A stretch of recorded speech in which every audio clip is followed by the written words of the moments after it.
আমরা চাই যে হচ্ছে নারীদের অগ্রাধিকার দেওয়া হোক।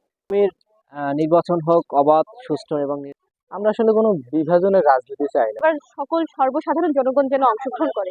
জাতীয় ও আন্তর্জাতিকভাবে গ্রহণযোগ্য একটা নির্বাচন হবে। আমরা আসলে কোনো বিভাজনের রাজনীতি চাই না। যেমন এখন 5ই আগস্টের পর অনেক ধরনের বিভাজনের রাজনীতি তৈরি হয়েছে।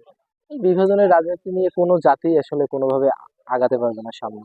আমরা যদি দক্ষিণ আফ্রিকার কথা চিন্তা করি, নেলসন ম্যান্ডেলার কথা বলতে পারি, সে কিন্তু জীবনের 27 বছর জেলে ছিল। তারপর তখন জেল থেকে বের হয়েছে, তখন কিন্তু একটা সবাইকে নিয়েই কিন্তু তার রাষ্ট্র বা সমাজ পরিচালনার জন্য এগিয়ে নিচ্ছিল সবাইকে দেশ।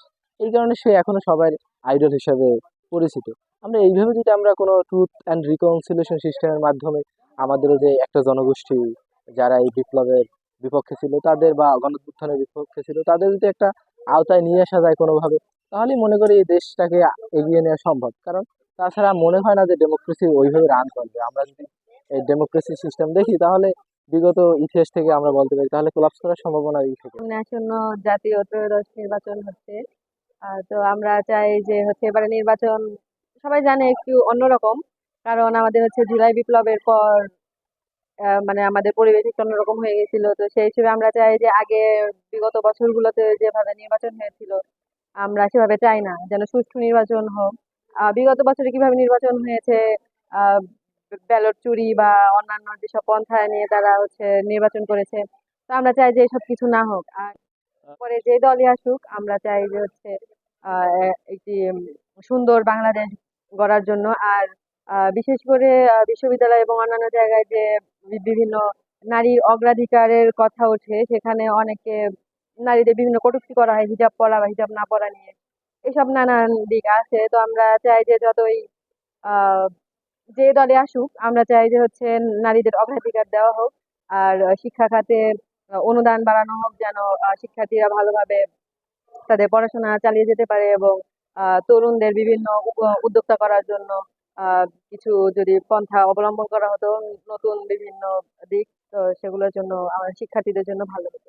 এবারে নির্বাচনে আমরা চাই যে এবার সকল সর্বসাধারণ জনগণ যেন অংশগ্রহণ করে। এর পূর্বে আমরা দেখেছি যে ভোটের প্রতি মানুষের অনাগ্রহ এবং অনিচ্ছা একটা জন্মে গেছে।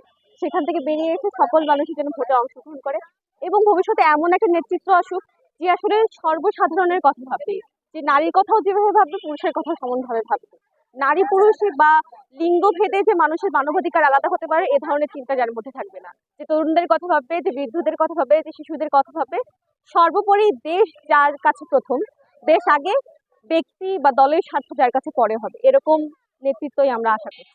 যে আমরা যে একটা নির্বাচনের স্বপ্ন দেখেছি দীর্ঘদিন ধরে, গণতন্ত্রের অনুপস্থিতি, একপাক্ষিক নির্বাচন, এগুলোকে পেরিয়ে এখন আমরা যে নতুন একটা দিগন্তের দিকে যাত্রা করেছি, এই নির্বাচন আমরা সকলে প্রত্যাশা করছি যে সুষ্ঠু, নিরপেক্ষ এবং জাতীয় ও আন্তর্জাতিকভাবে গ্রহণযোগ্য একটা নির্বাচন হবে।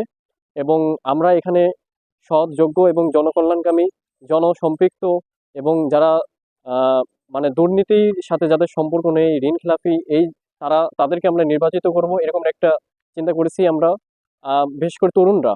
এবং আমরা এটা জানি যে আমরা হচ্ছে যে নতুন বাংলাদেশের স্বপ্ন দেখেছিলাম, এই নতুন বাংলাদেশের স্বপ্ন তার একটা দিক হচ্ছে যে এই নির্বাচনটাকে, মানে আমরা যে অনেকদিন গণতান্ত্রিক অধিকার চর্চা করতে পারিনি, সেটা সেটা এখন চর্চার যে সমূহ সম্ভাবনা এবং সুযোগ এসেছে, এটাকে আমরা নির্বাচন হোক অবাধ, সুষ্ঠু এবং নিরপেক্ষ। আমরা যে ছোটকালে দেখেছি কি ভোটের উৎসব, জনগণের মধ্যে সেই ভোটের উৎসবটা আবার ফিরে আসুক। আমরা তারুণ্যের, আমরা এবছর জীবনের প্রথম ভোট দিতে যাচ্ছি।